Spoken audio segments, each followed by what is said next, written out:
Bonjour à toutes et à tous et bienvenue dans cette nouvelle émission du débrief. Parmi les maux dont souffre le Maroc et sa société, il y a celui de l'enseignement supérieur, unanimement ou presque considéré comme étant en faillite.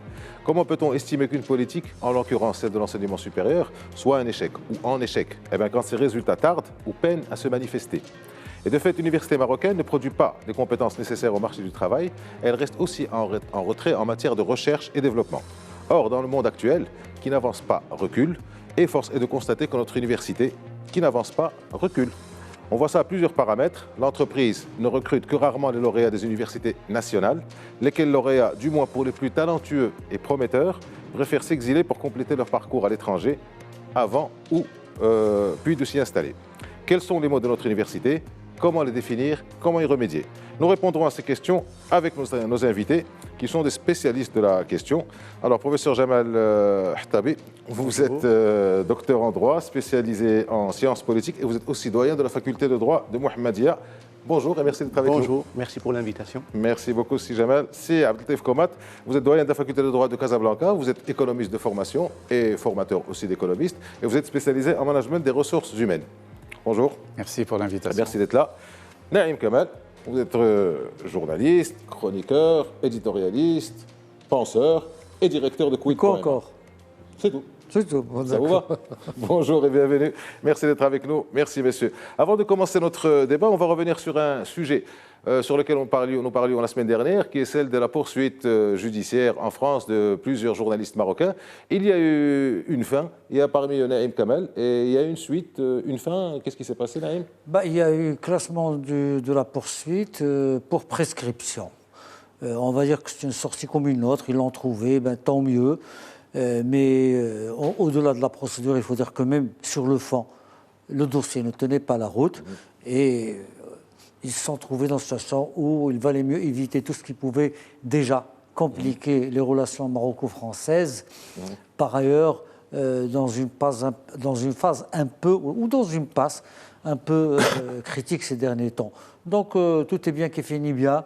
Espérons qu'il n'y aura pas de récidive. Donc il y a quelques réglages à faire au niveau de certains juges français. Espérons qu'ils vont les faire. Alors avant de commencer notre débat, je vous lis un extrait du discours royal du 20 août 2018. Lorsqu'un grand nombre de jeunes, notamment parmi les hauts diplômés des branches scientifiques et techniques, pensent émigrer, ils ne sont pas uniquement motivés par les incitations alléchantes de la vie à l'étranger. Ils envisagent cette éventualité aussi parce qu'ils manquent dans leur propre pays d'un climat et de conditions favorables à la vie active, à la formation professionnelle, à la promotion professionnelle, à l'innovation et à la recherche scientifique. Ce sont généralement les mêmes raisons qui dissuadent un certain nombre d'étudiants marocains de rentrer travailler au pays au terme de leur formation à l'étranger. Fin de citation. Pour sa part, le Haut Commissariat au Plan avait indiqué en août qu'un diplômé sur 3 de l'université marocaine reste sans emploi. Et nous avons aujourd'hui un système universitaire qui reçoit quelques 900 000 étudiants, mais avec quel taux de réussite, quelles dépenses, quels débouchés et quelle connexion avec les universités étrangères et les entreprises locales ou étrangères. Naïm, on commence avec vous. On va commencer par un événement qui montre à lui seul le mal dont souffre l'université. Voici quelques semaines, un enregistrement audio avait défrayé la chronique et on y parlait, on y évoquait la somme de 40 000 dirhams pour une inscription de master. Il s'est passé pas mal de choses après, mais pour vous, cet événement est-il symptomatique des maux de l'indigence de l'université ou alors c'est un événement pris isolément, à considérer comme étant un événement isolé? À mon sens, il est symptomatique de la société marocaine, d'abord. Parce que l'université n'est pas un lieu isolé ou un îlot où vont prospérer les grandes valeurs, indépendamment de ce qui se passe dans l'environnement. C'est triste quand c'est un enseignant qui en arrive là. C'est significatif. C'est-à-dire que la dégradation des valeurs est telle que même les corps que l'on considérait comme les plus purs sont touchés. C'est triste, c'est malheureux, mais ça reflète un peu l'état des lieux dans la société marocaine. Et ce phénomène endémique dont on a souvent parlé, dont le roi parle régulièrement dans ses discours, dans les gouvernements, les partis politiques, tout ce que compte le pays comme acteur, évoque chaque fois que les ONG invitent à la table de discussion pour dire voilà pourquoi ça ne marche pas. Mais que ça pénètre aujourd'hui l'université de cette manière, sachant que dans mon temps, déjà, on disait que les enseignants vendaient les polycopes, mais bon... On va remonter à très longtemps. Ah, c'était très très longtemps, c'était minime. Mais bon, mais il ne faut pas pour cela jeter le bébé avec l'eau du bain. Alors, Abdelatif, comment est-ce qu'on a commencé d'une manière un peu négative, même très négative sur cette université, qu'un grand nombre de personnes considèrent comme étant quelque part en déconfiture ou en faillite, comme je le disais en présentation. Est-ce que vous êtes d'accord avec ce constat ou vous pensez que l'expression est excessive, abusive? On en parlait tout à l'heure hors antenne. Vous avez peut-être une autre vision de la chose? Merci tout d'abord pour l'invitation. En fait, comme vous dites, hein, c'est vrai qu'il y a un constat, qu'il y a des difficultés, mais jusqu'à parler d'une université en faillite, effectivement, c'est excessif. Donc il faut rappeler que l'université marocaine a joué un rôle crucial dans l'accompagnement du développement du pays depuis les années 60, où il fallait doter l'administration marocaine de cadres, et c'est l'université marocaine qui s'en est occupée. Bien évidemment, les choses ont évolué, il y a eu des transitions, il y a des attentes, de nouvelles attentes. Le monde d'aujourd'hui n'est pas le monde d'hier. Aujourd'hui, l'administration qui recrutait les lauréats des universités dans les années 60 jusqu'au début des années 80, aujourd'hui, il y a une certaine saturation et il a fallu que l'université change un peu de modèle de formation pour qu'il puisse s'adapter aux besoins du marché de l'emploi avec, bien sûr, la force aujourd'hui de l'emploi qui est l'entreprise privée. Alors, sur ce plan-là, bien évidemment, les compétences devraient changer. Aujourd'hui, lorsqu'on parle un peu des besoins de l'entreprise, il ne s'agit pas seulement de connaissances, mais il s'agit également d'habilité, il s'agit de compétences comportementales. Et peut-être sur ce plan-là, l'université n'a pas eu tous les moyens pour qu'il puisse agir justement sur le profil tel qu'il est demandé aujourd'hui par le marché. Moyens financiers ou moyens humains? Je dirais humain en premier lieu. Bien évidemment, la question financière reste posée, mais aujourd'hui, le cœur de la problématique, c'est bien évidemment, ce sont les moyens humains. Alors, s'il s'agit un peu de relativiser, il faut qu'on s'entende sur une chose, c'est que lorsqu'on parle d'université, l'université, c'est pratiquement l'essentiel, sinon pratiquement la quasi-totalité de l'enseignement supérieur dans notre pays. L'université, c'est les facs de médecine, c'est les écoles d'ingénieurs, c'est les écoles nationales de gestion. Et aujourd'hui, ce sont les universités marocaines qui forment les médecins qui aujourd'hui exercent dans nos hôpitaux. Donc ça, on ne peut pas le nier pour dire que l'université est en faillite. Si nous avons... C'est en train de changer quand même. Il y a maintenant les universités privées qui arrivent. Les universités privées, ils ont commencé il y a 2 ans. Aujourd'hui, il n'y a aucun médecin aujourd'hui qui est formé de l'université privée. Les médecins qui exercent au Maroc, ils sont formés dans l'université marocaine. Les ingénieurs, les gestionnaires, si on fait le tour, il y a... La formation est souvent complétée à l'extérieur. Les médecins, le volet spécialité, une partie vont à l'étranger, mais une bonne partie... les généralistes. Non, les spécialistes. Oui. Ça, c'est une autre histoire. Justement, on en parlait tout à l'heure dans l'extrait du discours royal qui revient rarement. Le volet spécialité est très présent au Maroc. Nous avons plusieurs... Il y a un pourcentage? Je dirais que même peut-être plus que la moitié des spécialistes, ils sont formés au Maroc.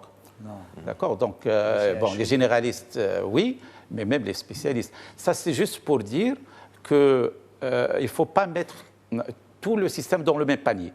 Nous avons des difficultés, mais les difficultés, on les recense aujourd'hui, surtout dans des établissements qu'on appelle à accès ouvert. Les accès ouverts, ce sont essentiellement les facultés de droit, les facultés des sciences et les facultés des lettres. Les accès régulés, ce sont les écoles d'ingénieurs, les facs de médecine, les écoles de gestion, où il y a bien une sélection au niveau de l'entrée, il y a un taux d'encadrement correct, il y a de l'accompagnement, et donc en général, les résultats ils sont bons, et même le taux d'insertion est très élevé. Aujourd'hui, une école comme l'ENSEM, les écoles d'ingénieurs ou comme les ENCG, nous avons des taux d'insertion qui dépassent les 90%.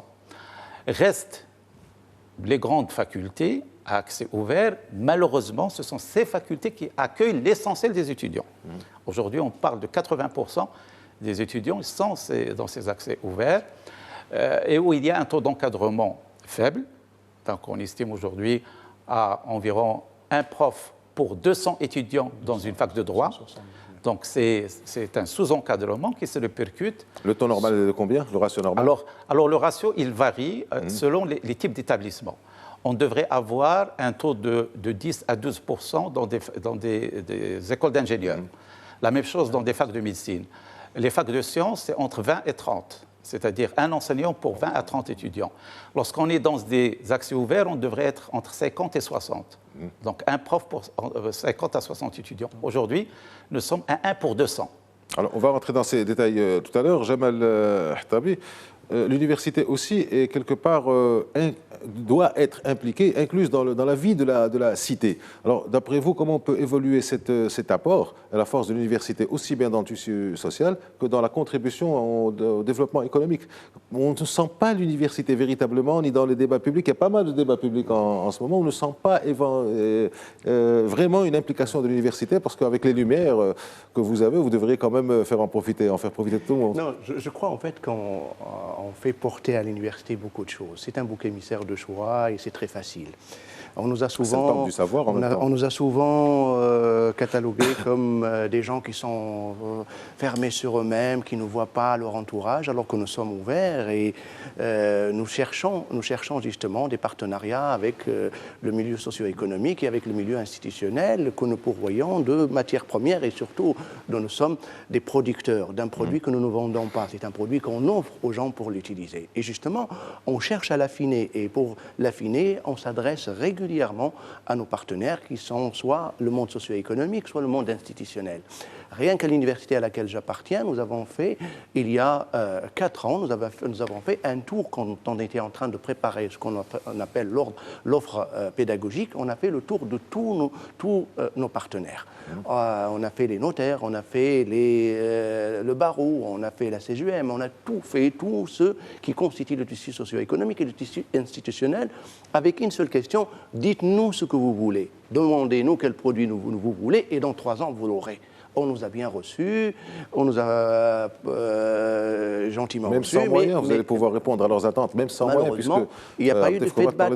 C'est donc, il y a ce problème de communication entre l'université et le monde socio-économique, et malheureusement, ça s'aggrave, parce que parfois, on le voit même dans la Confédération, aujourd'hui, des patronats, la CGM, a même dissous le service qui s'occupait de l'université maintenant, en le mettant dans une un grande service structure, capital humain. Alors que c'est un mauvais signe. Donc, si vous permettez, c'est-à-dire, pour compléter un peu l'idée, c'est que l'université, il n'est plus partie prenante comme autrefois, d'abord dans le débat public. C'est-à-dire qu'il y a eu un moment où les universitaires étaient constitués l'essentiel de l'élite nationale.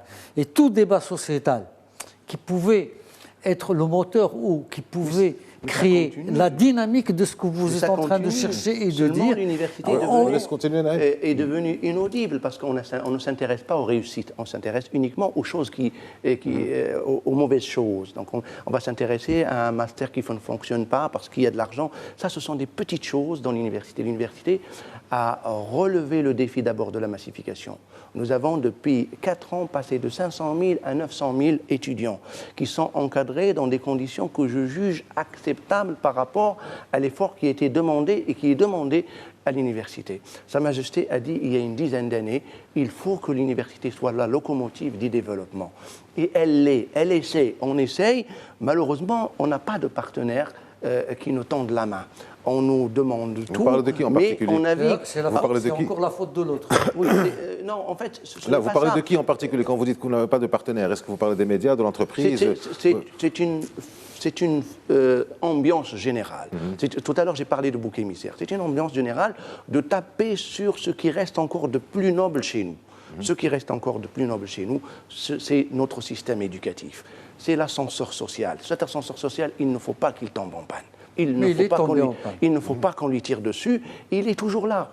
Il est peut-être défaillant, mais il faut mettre un peu. Il faut que chacun mette du sien. Il faut que des gens comme nous s'intéressent non seulement à l'enseignement supérieur en travaillant dedans, mais en mettant leurs enfants dedans. Le problème de l'éducation nationale marocaine publique et l'université publique, c'est les gens qui en parlent ne mettent pas leurs enfants. Ils ne sont pas concernés par cela. Ils sont concernés par le fait d'en parler, alors que c'est un phénomène, c'est un problème national. On ne peut rien faire d'une société d'un culte. C'est à l'université qu'on produit l'intelligence. C'est à l'université qu'on produit la croissance. C'est à l'université où on produit les idées pour avancer, où on innove. Dans les pays que nous considérons comme des modèles... Justement, vous voulez juste parce qu'il y a quelque chose de très important qui vient d'être dit. Vous dites que l'université ne peut pas vraiment être réformée. Je défends peut-être un peu, ou je paraphrase un peu ce que vous avez dit, tant que les gens qui sont dans les centres de décision, si j'ai bien compris, qui ont le pouvoir de décision, ne mettent pas leurs enfants dans cette université. Et c'est un problème qui traîne depuis 1960. Alors, c'est pas tout à fait ce qu'il a dit. Il n'a pas parlé des gens de pouvoir de décision, il a parlé des gens d'une manière générale. D'une manière générale. Non, c'est ce qu'il a dit. Je suis désolé, c'est ce qu'il a dit. Il a dit que tant que les décideurs, il ne l'a pas dit comme ça, tant que les décideurs ne mettent pas... Non, c'est pas le problème. Si, c'est le problème. Ne mettent pas leurs enfants dans l'université marocaine. Et on ne peut rien attendre de bon de cette université. Je vais abonder dans un sens qui est contraire au vôtre. Le problème n'est pas que les décideurs, uniquement les décideurs qui ont un nombre d'enfants qui est ce qu'il est, ne mettent pas leurs enfants. C'est que, d'une manière générale, les gens qui ont les moyens de mettre leurs enfants à l'extérieur ne réfléchissent même pas au Maroc. C'est là le problème. Ça, c'est une question de quantité. Ça vient d'où ? Ça, c'est notre histoire. C'est à vous de le dire, si vous voulez le dire. Non, on ne peut pas parler... C'est une question de nombre. On ne peut pas parler de la réforme. On peut pas... sociale. Non, mais vous avez dit quelque chose de très important et d'essentiel, moi j'imagine, pour la réforme de l'enseignement. D'idéaux, porteuses d'idées, de belles idées. C'est l'idéal, justement. Donc il faut qu'il y ait une mixité au sein de l'université. Ce qui a fait la réussite de l'université marocaine dans les années 60-70, c'est qu'il y avait une mixité. À la bonne heure. Il y avait une mixité au sein de cette université et ça produisait de l'intelligence. Et cette intelligence qui a fait que ça avance. Mais moi, je vais peut-être faire l'avocat du diable aujourd'hui. Moi, je crois que, contrairement à ce qui se dit, l'université marocaine relève encore le défi de la qualité, de l'excellence. Et je parle d'excellence citoyenne dans ce qu'on appelle les établissements à accès ouvert. Quand vous avez 20 000 étudiants et quand vous en sortez 1000 ou 1500 bons, c'est de la qualité. Malheureusement, on n'arrive pas à les retenir. Et mon collègue Abdeltif aussi vous le dira, nous produisons de très bons étudiants qui partent à l'étranger. Et nous gardons quoi ? Nous gardons malheureusement ce que les autres nous... Jamal Hattabi, j'aimerais être aussi optimiste que vous. Ça fait plaisir de voir que les décideurs au sein de l'université ont autant de volonté et de désir de bien faire. Et c'est très certainement réel et exact, mais ce n'est pas ce qu'on entend quand on parle aux jeunes, quand on parle à certains professeurs, ce n'est pas ce qu'on entend. C'est pour ça que la réputation de l'université n'est pas aussi terrible que vous voulez, vous ou votre collègue, en faire. C'est une ambiance générale. Comment vous voulez faire une... Je crois qu'il faut changer. Il faut changer cette vision. Et là, c'est le rôle des partenaires. C'est le rôle peut-être des médias. C'est le rôle aussi des autres institutions de recommencer à croire dans notre université. L'université est présente dans les médias, on peut dire la preuve. À partir du moment en fait, où ceux qui véhiculent des idées, les formateurs d'opinion qui sont vous, c'est-à-dire les médias qui vont former, ils ne vont pas seulement informer, ils forment. Et aujourd'hui, il y a une certaine ambiance il est bon de taper sur le dernier rempart. Non, il n'est pas bon de taper, parfois il est salutaire de dire ce qui est... C'est le dernier rempart. Excusez-moi, Abdeltif, comment vous voulez intervenir ? En fait, moi, je voudrais revenir un peu sur cette question de... Parce que la réputation est importante quand même. Voilà, de réputation, bien sûr, de réputation, mais en relation avec cette question d'ouverture un peu sur le monde socio-économique. C'est un sujet classique. Est-ce que la faute à l'université, est-ce que la faute au monde universitaire, on s'est toujours jeté un peu la balle pour dire c'est la responsabilité à l'autre. Aujourd'hui, moi, je crois qu'il faut tourner la page sur cette question-là. Pourquoi ? Tout d'abord, parce qu'aujourd'hui, c'est un projet de société. C'est la responsabilité de tout le monde. On ne peut pas aujourd'hui dire que la responsabilité de notre système de formation se limite à l'université ou se limite à l'entreprise ou se limite à l'institutionnel. C'est un problème, c'est un projet de société. Donc chacun a un rôle à jouer. Ce que nous demandons, en fait, nous, de par nos responsabilités, moi j'étais vice-président chargé de la recherche et de la coopération à l'Université Hassan II, je suis en fait expert auprès de la communauté européenne en matière de réforme de l'éducation et j'ai eu l'occasion de voir un peu ce qui se passe ailleurs. Ce qui se passe ailleurs, c'est que l'université est au cœur de la dynamique régionale. De par les politiques, de par les décideurs des régions, en fait, ils impliquent l'université dans tous les grands projets, au niveau des débats, au niveau des prises de décision. Il y a une valorisation de l'université dans l'enceinte institutionnelle régionale. Je ne parle pas un peu de ce que fait l'entreprise. Aujourd'hui, si vous prenez, par exemple, le système allemand, l'entreprise est au cœur de la formation. Elle est responsable de la formation. Une partie de la formation se passe au sein de l'entreprise. Et l'entreprise co-encadre l'étudiant avec l'enseignant. C'est une responsabilité de l'entreprise, parce que l'entreprise, elle sait que finalement, ce lauréat, il lui sera destiné, et c'est ce lauréat, s'il est performant, qui va faire en sorte que l'entreprise soit performante. Donc, ce que nous demandons, c'est que la réforme ou l'évolution de notre système d'enseignement soit considérée comme le souci de tous les acteurs de la société. Bien sûr, on pense en premier lieu au secteur entrepreneurial, le secteur privé, parce que nous formons essentiellement pour le secteur privé. Et on voudrait qu'il soit à notre écoute et qu'on soit à leur écoute, à toutes les étapes du processus. Au niveau de l'ingénierie pédagogique, dans le montage des formations, pour identifier les besoins en formation, pour réfléchir sur les métiers du futur. Parce qu'aujourd'hui, nous formons, et nos lauréats, ils sortiront sur le marché de l'emploi au minimum dans 3 ans. Au maximum dans 5-6 ans. Les métiers vont évoluer entre-temps. Il va falloir qu'on anticipe. Et ça, on ne peut pas le faire si on n'est pas en communication avec notre environnement. Comment vous pouvez demander à des gens de faire réussir leur entreprise ou la société d'une manière générale alors qu'eux-mêmes ont un problème de réussite? Parce qu'il y a un double problème. Une fois qu'on demande et qu'on fait des petites recherches, on se rend compte que finalement les problèmes de l'université interne, corrigez-moi si je me trompe, tiennent autour de 2 éléments. Le premier, c'est la qualité de l'enseignement, c'est-à-dire que vous avez des enseignants qui ont tous les diplômes qu'il faut, mais pas la formation pédagogique nécessaire. La deuxième, c'est la question de la langue. À part quelques branches, quelques filières, tout est fait en français, et donc on reçoit des jeunes étudiants avec d'autres langues. On peut comprendre un petit peu leur désarroi. Question posée à vous deux. Tout à fait. En fait, on peut pas, comme on ne peut pas demander à l'université de résoudre le problème tout seul, on ne peut pas demander aussi aux partenaires de réfléchir à notre place. C'est pour ça que nous tendons la main.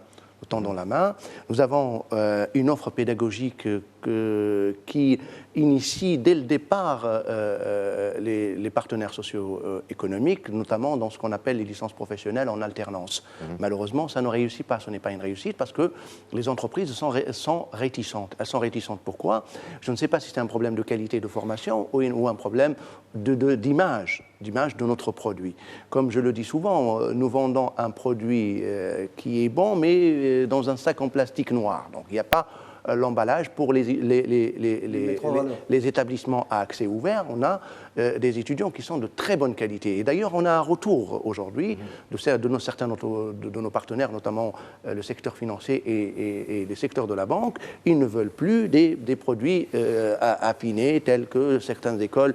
Ils veulent une formation polyvalente, sûre, parce qu'ils considèrent en fait qu'ils ont des centres de formation et c'est à eux de faire évoluer ce produit-là, de l'affiner et de l'utiliser à leur manière. Donc, l'université, comme je le disais tout à l'heure, réfléchit. Elle réfléchit sur les nouvelles formations, comme vient de le dire mon collègue tout à l'heure, les formations de futur. Qu'est-ce que nous voulons?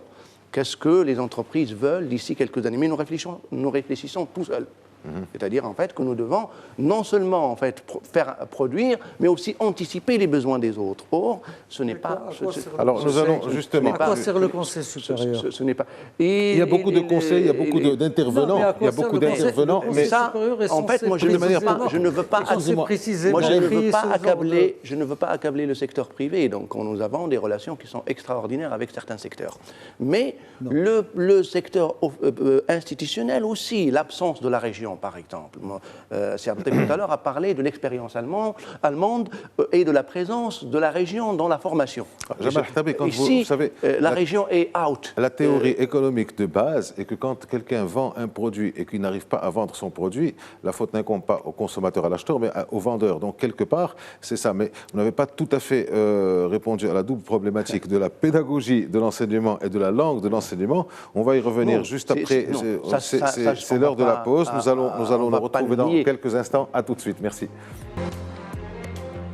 Bienvenue au débrief. Nous nous retrouvons pour la deuxième partie de l'émission consacrée à l'université, ses faiblesses, ses attentes et ses défis. Pour celles et ceux qui nous rejoignent, nous en débattons avec le professeur Jamal Khattabi, doyen de la faculté de droit de Mohammedia, professeur Abdeltaïf Komad, doyen de la faculté de droit de Casablanca, et Naïm Kamal, directeur de Quid.ma.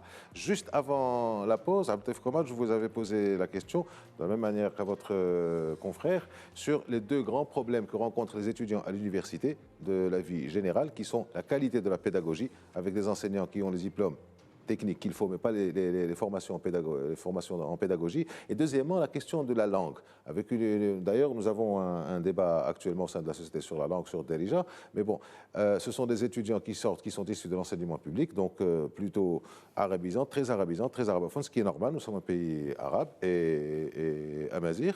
Mais arriver à l'université, dans un très grand nombre de filières, c'est dans d'autres langues. Comment vous réagissez à ça? En fait, oui, c'est une des problématiques aujourd'hui auxquelles est peut-être même une des sources du fameux échec dont on parle de l'université. Une grande partie. Aujourd'hui, il faut le dire, nous avons au niveau de l'université un taux de déperdition, surtout dans les accès ouverts, assez important. Au bout de la première année, 25 à 30% des étudiants quittent le système, et puis une bonne partie n'arrive même pas à obtenir un diplôme. Bien évidemment, il y a des questions d'orientation, mais il y a la question du niveau, de la maîtrise de la langue pour qu'ils puissent poursuivre des études dans une langue dans laquelle, en fait, ils ne sont pas habitués, notamment la langue française, surtout dans des facs de médecine, de facs d'économie, des écoles d'ingénieurs. Les facs de sciences, d'une manière générale. Les facs de sciences.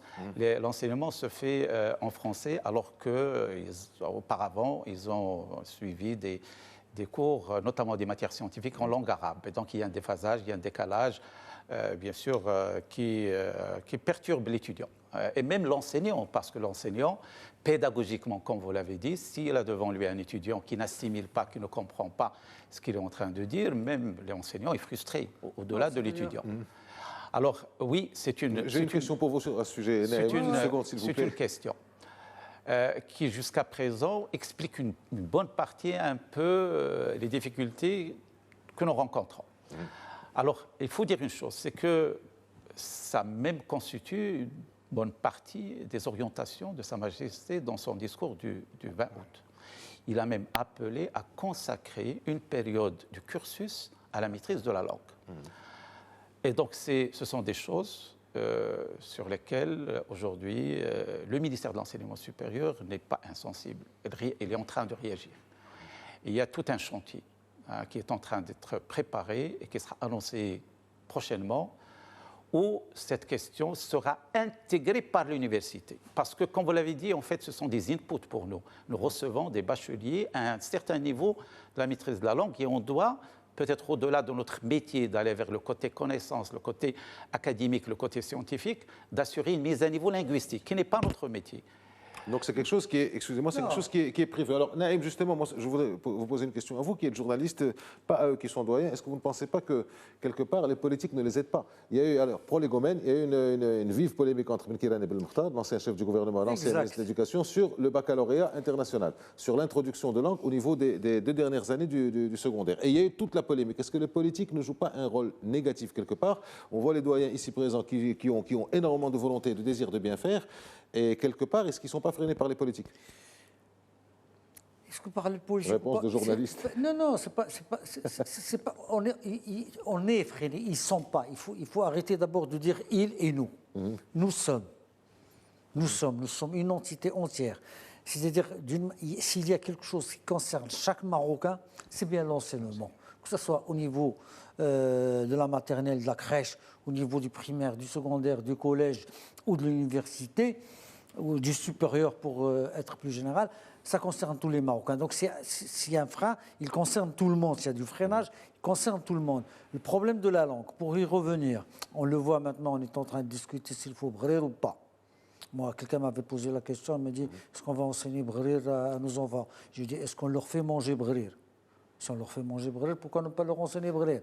C'était juste le côté anecdotique, la futilité de ce débat. Aujourd'hui encore, le problème, c'est que nous n'avons pas encore, et ça date, ça aussi, comme disait Moulay Hafed, je parle de Moulay Hafed, le roi, quand il est monté sur le trône et qu'il s'est rendu compte de son impuissance, 1906. il s'est rendu compte de son impuissance, il avait dit « Da'ul udali qadim ». Ça ne vient pas d'aujourd'hui, ça vient d'il y a longtemps. On n'a pas réglé le problème linguistique au Maroc. On n'a pas tranché par quelle langue, qu'on est indépendant, par quelle langue, depuis le Marmora, depuis la conférence de Marmora, je crois que c'était en 56 ou en 58, je ne me rappelle plus de la date. Une soixantaine d'années, voilà. Le problème n'a pas été tranché. Et ce conseil présidé par Omar Aziman s'est cassé les dents sur cette question et ils ont eu un débat fou à l'intérieur du conseil pour dire quelle est la langue de l'enseignement.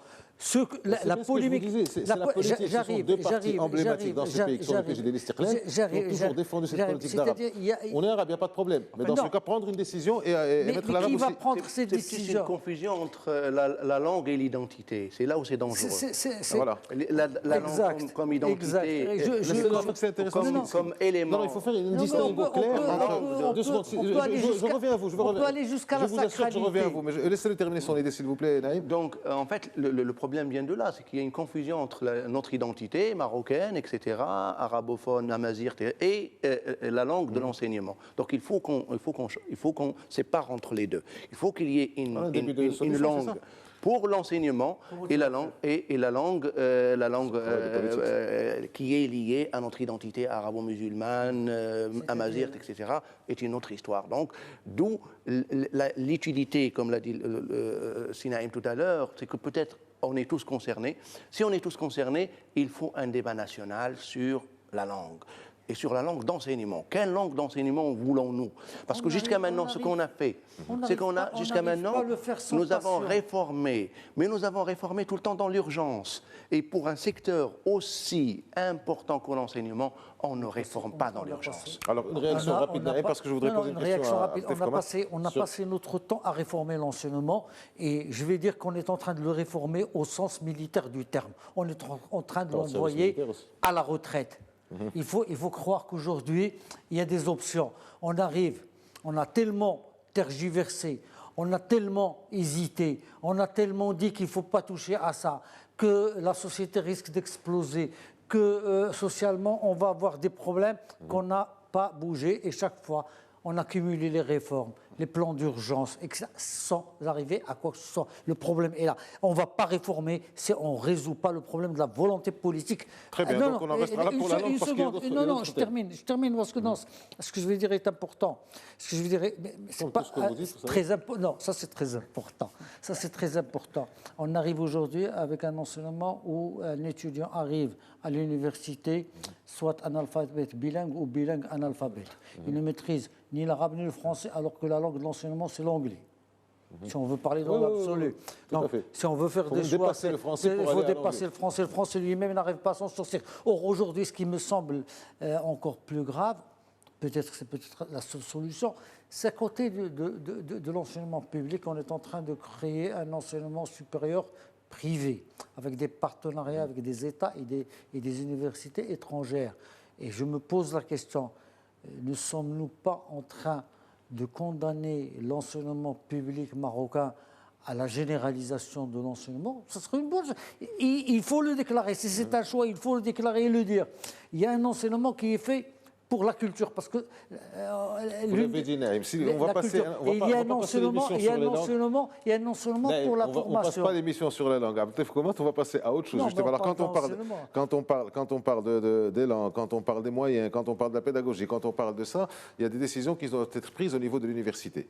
Et d'où la question de l'indépendance, la sacro-sainte, la fameuse indépendance de l'université. Est-ce qui passe par la gouvernance, donc les modes de gouvernance? Est-ce que vous pensez que l'université au Maroc depuis tôt, ce qui a été fait comme réforme ou réformette, est véritablement effective? Est-ce que l'université a véritablement un pouvoir de décision de ce qui la concerne par rapport au pouvoir exécutif? Prenons à ce titre que les exemples des concours pour les facultés de médecine. Alors qu'on a un manque flagrant de médecins dans ce pays, on continue, toutes les facs, comme par hasard, de médecine, établissent un seuil à peu près 15-16 avant de pouvoir être admis au concours. Alors, est-ce que vous pensez que cette indépendance est effective ou alors, là aussi, c'est un échec? Non, en fait, il ne s'agit pas d'un échec. Il faut relativiser. Là, on parle de la question de l'autonomie. L'autonomie de l'université a beaucoup évolué depuis la loi 0001 qui est mise en place depuis le début des années 2000, où l'université a un président, a un conseil d'université dans lequel sont représentés les représentants des enseignants, des administrations et des étudiants, avec tous les décideurs, les doyens et les directeurs d'établissement, qui sont habilités à mettre en place un peu les grandes décisions de l'université. Alors la question de l'autonomie, il a beaucoup évolué, notamment sur le côté académique. Sur le côté pédagogique, l'université est autonome. Elle propose les programmes qu'elle veut, que veulent ses instances. Bien évidemment, il y a un tronc commun qui est coordonné au niveau central, qui se limite à quelques semestres au niveau de la licence. Le reste, chaque université peut monter la licence qu'elle veut, les masters qu'elle veut, les formations doctorales qu'elle veut, par rapport aux spécificités de sa région. Sur ce plan-là, et des demandes qui sont émises, comme disait bien évidemment, on peut offrir autant de formations. On a des formations partenariales, par exemple, au niveau de la fac de droit de Casa, nous avons un master avec Tijari Wafa Bank sur le marché financier bancaire, un master avec la Fédération des assurances sur le droit en assurance, un master avec la Fondation Mohamed V sur l'accompagnement entrepreneurial. On répond, et ça, ce sont des insertions à 100%. C'est pour ça que peut-être, Jamal l'a dit tout à l'heure, il ne faut pas mettre le doigt que sur les problèmes. Aujourd'hui, nous avons des formations dans lesquelles les professionnels interviennent en matière de montage de formation, d'enseignement, d'encadrement pendant les stages et d'insertion professionnelle. Donc, pour donner ces exemples. Maintenant, par rapport à l'autonomie reste bien évidemment limitée sur l'aspect financier. Sur l'aspect financier, parce qu'aujourd'hui, il faut le dire, nous sommes des universités publiques et nous sommes essentiellement en fait subventionnés par l'État. Nous avons quelques ressources propres liées à tout ce qui est projet de recherche, la formation continue et autres, mais qui ne représentent. Est-ce que vous avez le droit de lever des fonds de chez l'entreprise? Bien évidemment. En cas de partenariat. Bien évidemment. Est-ce que l'entreprise s'engage à recruter après? Bien évidemment, nous avons en fait la possibilité, soit dans le cadre des projets de recherche, soit dans l'accompagnement dans des projets de formation, soit dans l'expertise également aujourd'hui. L'université, par exemple, vous donnez, l'année dernière, notre université a pris en charge la formation du personnel de la ville de Casablanca. 1500 cadres de la ville de Casablanca ont été formés par l'université. L'université a pris en charge tout le concours de promotion des cadres de la ville de Casablanca. Donc, sur ce plan-là, bien évidemment, il y a un appui financier de nos partenaires, mais nous avons une présence comme interlocuteur au niveau des sujets très brûlants au niveau de la ville, comme la formation et la promotion. Mais ceux qui détiennent les cordons de la bourse, c'est-à-dire l'État, vous dépendez en grande partie de l'État. Est-ce qu'il n'y a pas des conditions qui sont posées où il n'y a pas quand même un certain contrôle ou une certaine mise sous tutelle? Parce que quand on a de l'argent, en général, on aime bien savoir où ça va. Je reviens sur cette question financière parce qu'elle est cruciale. Ah oui, c'est le nerf de la guerre, comme on appelle ça. Il faut dire une chose, c'est qu'au Maroc, 27% du budget de l'État va vers l'enseignement. D'accord? Aujourd'hui, au niveau, par exemple, de l'éducation nationale, 44 milliards de dirhams, d'accord, sont consacrés à l'enseignement, dont 36 milliards pour le paiement des salaires des fonctionnaires. Alors, et l'enseignement, il est ce qu'il est. Bien évidemment, pour encore l'améliorer, il faut des moyens, d'où un nouveau modèle. Donc aujourd'hui, il y a tout un débat sur le modèle pour financer un système d'enseignement efficace. Parce qu'il faut le dire, aujourd'hui, vous avez parlé des facs de médecine. Les facs de médecine, vous savez qu'aujourd'hui, ils ont une capacité d'accueil. Nous avons 5 facultés de médecine, nous avons Tanger et Agadir qui viennent d'être lancées. De médecine, je crois. 5 qui existaient. Aujourd'hui, il y a de nouvelles facultés, notamment Agadir, Tanger, etc. Le nombre est en train d'augmenter, mais malgré cela, une faculté de médecine a une capacité limitée, qui est dictée pas seulement par l'espace d'enseignement, c'est par l'espace hospitalier. Aujourd'hui, le CHU de Casablanca, est-ce qu'il a la capacité aujourd'hui d'accompagner 3000 étudiants que nous avons au niveau de la fac de médecine de Casablanca? Ils ont du mal à le faire. Comment voulez-vous... On est condamné à rester avec des taux avec des ratios de médecins par rapport à la population qui sont ce qu'ils sont, c'est-à-dire qu'il n'y a pas de solution. C'est pour ça que j'ai dit qu'il faut un nouveau modèle. C'est-à-dire que si l'État veut créer, c'est ce qu'il est en train de faire, mais s'il veut créer d'autres facultés de médecine, il faut plus de moyens. D'accord. Bon, peut-être. Bon, il y a aujourd'hui la formule des universités privées qui vont vers la création de facultés de médecine. On en a 2. Maintenant, il paraît qu'il y a un troisième. Il y a un troisième projet à Marrakech qui vient d'être également autorisé. Bon, c'est un débat. Naïm a évoqué la question des écoles privées, mais il faut relativiser. Alors, sur les universités et écoles privées. Je précise qu'aujourd'hui, malgré tout ce qu'on dit sur le privé, aujourd'hui, le privé, c'est 35 000 étudiants sur 900 000 étudiants. Il ne représente pas plus de 4 à 5 Donc, et je suis sûr que quel que soit l'effort qu'on va faire pour booster ce privé, il ne prendra jamais la place de l'université publique. Il ne pourra pas. Je reviens, vous n'avez rapidement. Ce n'est pas une question de prendre la place du public. C'est de venir en appui. Mais la pointe d'avant-garde, c'est-à-dire à l'enseignement privé de former la vraie élite, celle qui va être fonctionnelle et opérationnelle, qui va être insérée et intégrée dans le fonctionnement, et laisser au public la formation généraliste, c'est-à-dire celle qui va former les cadres de seconde zone, qui va former peut-être des chômeurs, des diplômés. C'est un raccourci que vous faites. Je ne sais pas ce qu'ils en pensent eux-mêmes. Je ne peux pas personnellement vous laisser dire des choses comme ça qui sont graves. Les universités privées vont former l'élite, les universités publiques vont former le reste. Je n'invente rien. Je crois qu'on n'en est pas là. Je n'invente rien. Je constate. Vous avez ce que vous avez fait sur ça, parce que les universités privées viennent de commencer. Mais justement, est-ce que ce n'est pas une option? Alors, vous avez dit... Je crois qu'avec l'enseignement privé, nous sommes des partenaires. Donc, il n'y a pas de compétition, il n'y a pas de concurrence. Il y a une compétition, il y a une émulation. Il doit faire mieux que nous et on doit faire mieux qu'eux. Mais ce que nous demandons, c'est qu'il ne faut pas qu'ils utilisent nos outils. Vous voulez être mieux que nous, allez chercher les compétences ailleurs. Vous avez entendu ce qu'il a dit. Le problème des facultés de médecine, par exemple, ce n'est pas uniquement un problème de locaux, c'est un problème aussi de ressources humaines. On a du mal, dans les facultés de médecine, à recruter. Il y a un départ massif aujourd'hui à la retraite et on a du mal à recruter de nouveaux professeurs parce qu'il n'y en a pas. Je le disais tout à l'heure, en fait, notre université souffre de 2 mots. Un mot endogène qui est lié à elle-même, à son mode de fonctionnement, mais exogène aussi qui est lié à l'environnement dans lequel elle évolue. Et parmi les choses les plus graves, c'est la fuite. Nous formons des gens, mais nous ne gardons pas les meilleurs. Nous formons des médecins qui vont se spécialiser ailleurs, qui vont faire une spécialité, mais qui vont enrichir les autres. Et le problème que nous vivons aujourd'hui, c'est que nous n'avons plus de formateurs. Ceux qui vont reprendre le relais dans la formation, et notamment dans les métiers les plus pointus, comme la médecine, comme les nouvelles technologies, comme l'ingénierie, etc., ce sont des gens qui Alors, partent. on va rester... Moi, je suis sidéré. Moi, je suis sidéré. Vous parlez de formation et de formateurs, et ça, c'est très important. Je prends rien que les centres régionaux de formation pour l'enseignement secondaire, et, collège et secondaire et lycée. Quand on voit ce qu'ils sont en train de faire, ils sont en train de rien former.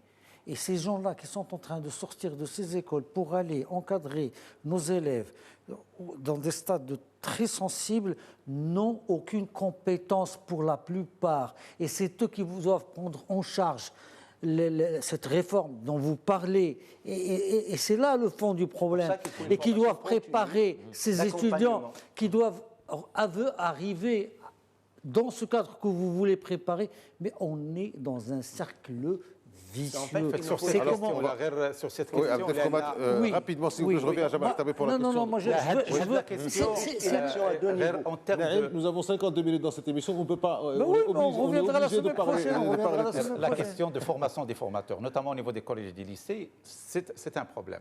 Aujourd'hui, on estime que le Maroc a besoin, sur les 10-15 prochaines années, à peu près de 200 000 enseignants.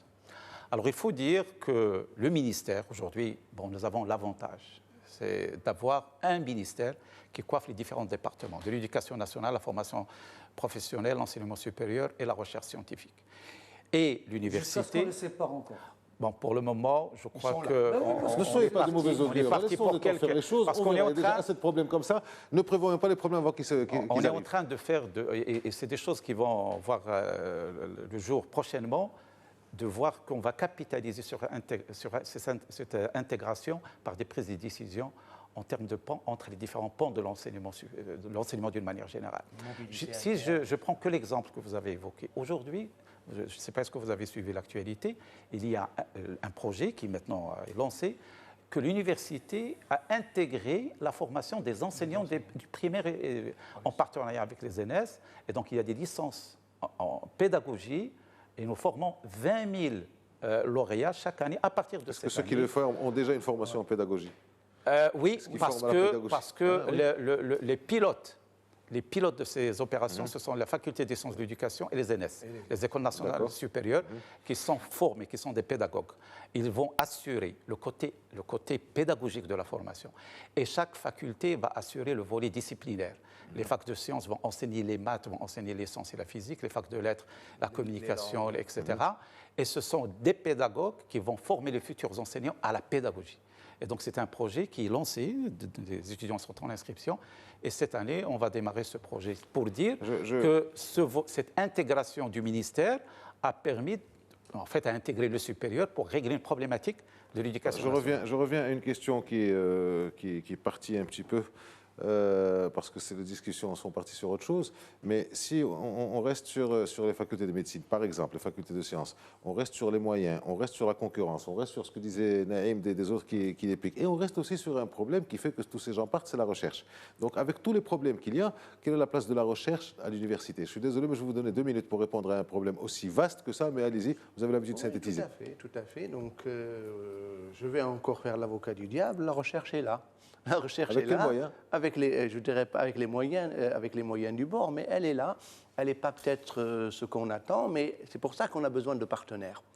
La recherche et le développement se fait en partenariat avec le monde privé. D'abord, aujourd'hui, on a des grandes entreprises Vous avez un chiffre, Abdel, combien donne le monde privé pour la recherche, par exemple, dans l'université où vous êtes? Je n'ai pas de chiffre, mais ce n'est pas vraiment quelque chose d'extraordinaire, donc, pour le moment. Sauf peut-être qu'il a des... En fait, ce n'est pas le privé. Bon, malheureusement, ce n'est pas le privé qui finance la recherche, contrairement à ce qui se passe dans d'autres pays. Aujourd'hui, c'est l'État qui finance la recherche. Nous avons le CNRST, le Centre national de recherche scientifique, donc, qui lance des appels à projets. Nous avons des projets, en fait, une partie du budget qui est dédiée aux universités. En termes de budget, vous avez une idée non, en fait, nous avons... Ça zéro quelque chose sur la recherche scientifique. Voilà, en fait, on parle de 0,7% du PIB qui va à la recherche, contrairement à des pays plus avancés. Ça fait à peu près 700-800 millions de dollars. Voilà.